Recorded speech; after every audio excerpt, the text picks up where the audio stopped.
मस्त क्रिस्पी असे veg cutlets आपण तयार केलेले आहेत. आवाज छान आला ना? एकदम कुरकुरीत होतात हा. वरून कुरकुरीत, आतून एकदम सॉफ्ट.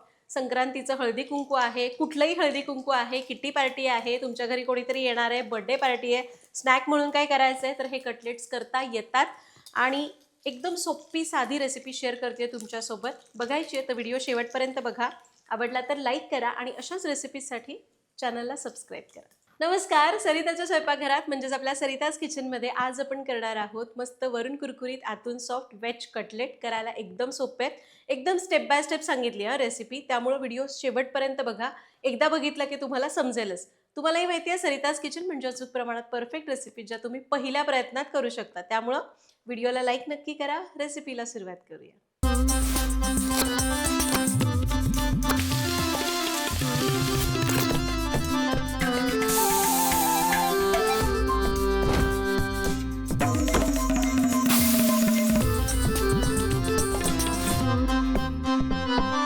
तर पहिल्यांदा यासाठी लागणारं साहित्य बघू. कटलेटच्या मिश्रणासाठी 4 ते 5 बटाटे उकडून किसून घेतलेले आहेत. त्याचसोबत आपल्याला लागेल पाव कप बारीक चिरलेली शिमला मिरची, पाऊण कप भिजवलेले पोहे, पाव कप बारीक चिरलेली कोथिंबीर. त्याचबरोबर आपल्याला लागेल अर्धी वाटी उकळून घेतलेले मटार, अर्धी वाटी उकडून घेतलेले स्वीटकॉर्न, अर्धी वाटी एकदम बारीक चिरलेलं गाजर, पाव वाटी एकदम बारीक चिरलेला फरसबी, 1 ते 1.5 टीस्पून बारीक चिरलेलं आलं, थोडीशी बारीक चिरलेली हिरवी मिरची, 1 टीस्पून रेड चिली फ्लेक्स, अर्धा टीस्पून भाजलेल्या जिऱ्याची पूड, 2 टेबलस्पून कॉर्नफ्लोअर, पाव टीस्पून काळी मिरी पूड, 1 टीस्पून आमचूर पावडर, 1 टीस्पून गरम मसाला, चवीप्रमाणे मीठ. तर बघितलं किती भाज्या याच्यामध्ये जातात. आता आपण याचं मिश्रण करू. उकडलेला बटाटा एका मोठ्या बाउलमध्ये काढला. त्यामध्ये आपण बाकीचे सगळे भाज्या घालूया. उकडलेला मटार, उकडलेला स्वीटकॉर्न, भाज्यांचं प्रमाण आवडीप्रमाणे कमी जास्त केलं तरी चालेल, एकदम बारीक चिरलेली शिमला मिरची, बारीक चिरलेला फरसबी आणि बारीक चिरलेलं गाजर. रंगीबेरंगी व्हेज कटलेट्स. भरपूर अशी कोथिंबीर घालायची. त्याचबरोबर घालूया बारीक चिरलेलं आलं, बारीक चिरलेली हिरवी मिरची. किती सोपं आहे. सगळं तयार करून घेतलं की सगळं मिसळायचं. रेड चिली फ्लेक्स, जिरेपूड, मिरपूड, थोडंसं चटपटीत येण्यासाठी आमचूर पावडर किंवा चाट मसाला घाला, गरम मसाला आणि चवीपुरतं मीठ. सगळं आपण आधी मिसळून घेऊया. तुम्हाला पाहिजे तर तुम्ही याच्यामध्ये आपण जे स्वीटकॉर्न उकळून घेतलेत ना तर ते तुम्ही थोडेसे मॅश करून क्रश करून घेतले, चॉपरमधनं जाडसर भरडून घेतले तरी चालतील. अगदी मटारला सुद्धा तुम्ही तसंच करू शकता. आता इथं बटाटा उकडताना एक लक्षात घ्या, खूप जास्त पाणी बटाट्यामध्ये राहता कामा नये. त्यामुळे तो कसा उकडायचा, बटाटा स्वच्छ धुवायचा, त्याचे 2 भाग करायचे, कुकरच्या डब्यामध्ये ठेवायचा. डब्यामध्ये अगदी थोडं पाणी घाला किंवा घालू नका. कुकरच्या तळाशी पाणी घालायचं, त्यामध्ये डबा ठेवून उकडायचा. म्हणजे बटाटा जास्त पाणी ओढून घेत नाही आणि त्यामुळं सारण मग ते पराठ्याचं असो किंवा कशाचंही ओलं होत नाही. याला मी मिसळून घेतलं. आता यामध्ये आपल्याला घालायचे आहेत भिजवलेले पोहे. हे पोहे आपल्या पदार्थाला बाइंडिंग देण्याचं काम करतात. तुम्ही जर फक्त बटाटाच ठेवला बाइंडिंग एजंट तर तुमचे कटलेट्स तेलकट होऊ शकतात. तर इथं मी पाऊण कप पोहे घेतलेले आहेत. तुम्हाला वाटलं पोहे अजून थोडे जास्त घालायचे तर घालू शकता. तुम्हाला पाहिजे तर पोह्यांची पावडर सुद्धा इथं घालता येईल बरं का. म्हणजे कोरडेच पोहे मिक्सरला फिरवायचे आणि ते याच्यामध्ये वापरायचे. एकदा मीठ वगैरे कसं पडलंय टेस्ट करून घ्या. भाज्या आपण मिसळून घेतल्या. आता याला अजून थोडंसं ओलसरपणा कमी व्हावा म्हणून घालूया कॉर्नफ्लॉर. कॉर्नफ्लॉर इथं 1 ते 2 चमचे पुरेसं होतं. पण तुमच्याकडनं समजा झालंच बटाट्यामध्ये पाणी किंवा एखाद्या भाजीमध्ये पाणी असेल तर थोडंसं कॉर्नफ्लॉर जास्त घातलं तरी चालेल. कॉर्नफ्लॉरच्या ऐवजी तांदळाचं पीठ वापरू शकता. तर मी 2 चमचे कॉर्नफ्लोअर म्हणाले होते, पण मला अजून 1 चमचा जास्तीचं लागलं. आता हे मिश्रण तयार झालं आहे. हे बघा असं आहे. आता हाताला थोडंसं तेल लावायचं आणि कटलेट करायचे. आता तुम्हाला जसे पाहिजे तशा आकारात कटलेट करू शकता. इथं मी असं सिलेंडर शेपचे म्हणजे किंवा असे रोल शेपचे कटलेट करून घेते. तुम्हाला पाहिजे तर असं गोल करा, मग त्याला चपटं करून घेतलं टिक्कीसारखं तरी चालेल. याला कोणी जर असं असं मोल्डमध्ये टाकून किंवा कटरमध्ये टाकून हार्ट शेप करतं. जसं तुम्हाला आवडतं तसं करा. याला ताटामध्ये काढूया. तर तुम्हाला जेवढे कटलेट्स करून घ्यायचे तेवढे करून घ्या आणि मग आपण तळायला घेऊ शकतो. आता मी पण थोडे करते आणि मग आपण तळायला घेऊ.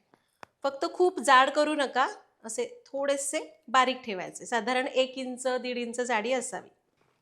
सगळे कटलेट्स असेच करूया. हे बघा, जवळपास अर्ध्या मिश्रणाचे कटलेट्स मी करून घेतलेले आहेत. आता आपण लगेच हे तळून घ्यायचे, पण त्याआधी आपल्याला याचं वरचं कोटिंग तयार करायचं आहे. त्यासाठीचं साहित्य बघूया. कोटिंगसाठी आपल्याला लागेल अर्ध्या कपाला थोडा कमी मैदा, 2 टेबलस्पून कॉर्नफ्लोअर, पाव चमचा काळी मिरी पूड, चवीप्रमाणे मीठ. त्यासोबत आपल्याला लागतील ब्रेड क्रम्स. आता आपण हे जे कोटिंगसाठी साहित्य घेतलंय त्यातला मैदा एका बोलमध्ये काढू. यामध्येच घालूया कॉर्नफ्लोअर, थोडीशी काळी मिरी पूड, जेणेकरून कोटिंग आपल्याला असं अळणी लागणार नाही, आणि थोडंसं मीठ. आता आपण थोडं थोडं पाणी घालू आणि याची स्लरी करून घ्यायची. म्हणजे खूप घट्ट करायचं नाही, पातळच ठेवायचं आहे, पण गुठळ्या मोडून घ्यायच्या. थोडं थोडं पाणी घालू आणि पातळ स्लरी करून घेऊ. आणि हे बघा, आपण ही स्लरी तयार करून घेतली आहे. आता आपण लगेच हे कटलेट्स घोळून घेऊया आणि तळू. तर आता काय करायचं, इथं आपण एक कटलेट घ्यायचा, यामध्ये बुडवायचा, थोडंसं याला ना याच्यामध्ये घोळवून घ्यायचं. असा एखादा काटे चमचा घ्यायचा, याने हा कटलेट उचलायचा आणि ब्रेड क्रम्समध्ये टाकायचा. त्यानंतर याला व्यवस्थित कोट करून घ्यायचं.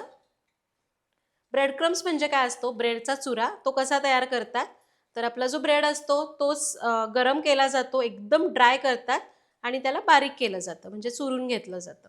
आणि अशा प्रकारे आपला हा कटलेट आपण तयार करून घेतलाय. त्याला आपण याच ताटामध्ये मी बाजूला ठेवते आणि उरलेले कटलेट्स आपण असेच कोट करून घेऊया. पहिल्यांदा आपल्याला याला घालायचं या स्लरीमध्ये बुडवलं की ब्रेड क्रम्समध्ये. अशा प्रकारे आपण याला घोळवून घेतलं की वर छान कोटिंग तयार होतं.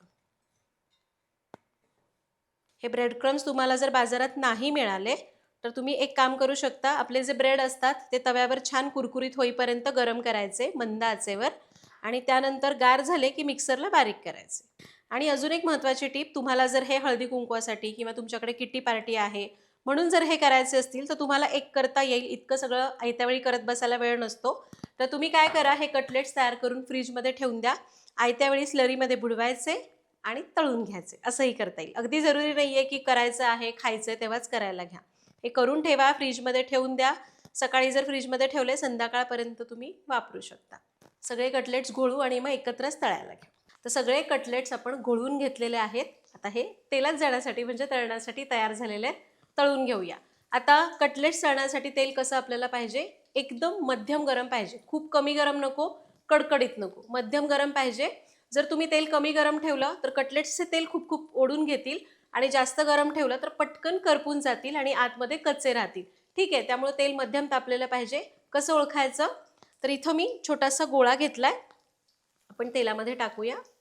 छोटासा गोळा टाकला की तो बघा हलके बबल येत आहेत आणि 2 सेकंदात वर येतो, पण करपत नाही. याचा अर्थ तेल व्यवस्थित गरम झालेलं आहे. कटलेट्स तळायला सोडूया. तर गॅस कमी ठेवू आणि जेवढे मावतील तेवढे कटलेट्स तेलामध्ये सोडू.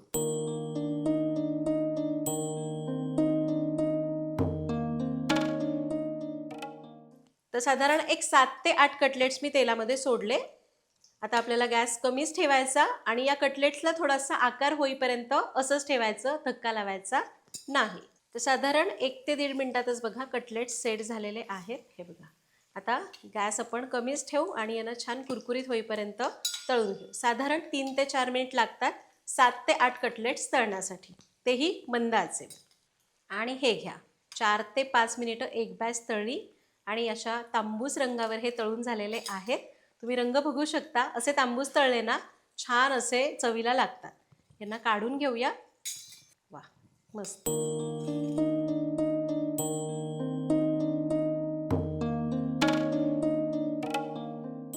मस्त दिसतात ना कटलेट्स. वा, छान वाटतं. कटलेट्स तयार झाले, काढून घेऊया. आवाजावरून कळतायत ना, वरून मस्त क्रिस्पी आणि आतून एकदम सॉफ्ट असे वेज कटलेट्स.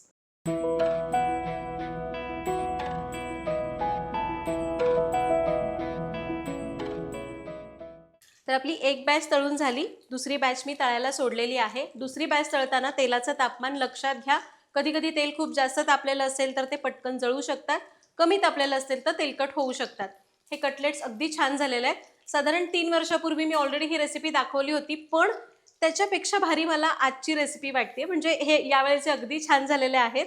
फक्त तुम्हाला काही टिप्स लक्षात ठेवायच्यात बरं का. सगळ्यात महत्त्वाची टिप कोणती आहे, बटाटा उकडताना खूप जास्त पाण्यामध्ये बुडवून शिट्ट्या करू नका. तर मी मगाशी सांगितलं त्याप्रमाणे डब्यामध्ये फोडी ठेवा आणि डब्यात पाणी न घालता कुकरच्या तळाशी पाणी घालून मग शिजवा. म्हणजे बटाटा जास्त पाणी ओढून घेणार नाही आणि त्यामुळं सारण तयार होत असताना तुम्हाला जास्त कॉर्नफ्लोअर वापरावं लागणार नाही. जितकं कमी कॉर्नफ्लोअर तुम्ही वापरता तितके ते चवीला चांगले होतात. आणि तळतानाच्या टिप्स लक्षात ठेवा. अजून एक दुसरी टिप, तळताना तुम्हाला जर एकदम छान कुरकुरीत पाहिजे तर तळून घ्या. तांबूस रंग होत आला की तळायचे ते बाहेर काढा आणि जेव्हा तुम्हाला सर्व करायचे आहेत ना तेव्हा तेल असं मस्त कडकडीत तापवा. त्याच्यामध्ये 1 मिनिट तळून घेऊ शकता म्हणजे ते जास्त कुरकुरीत राहतात.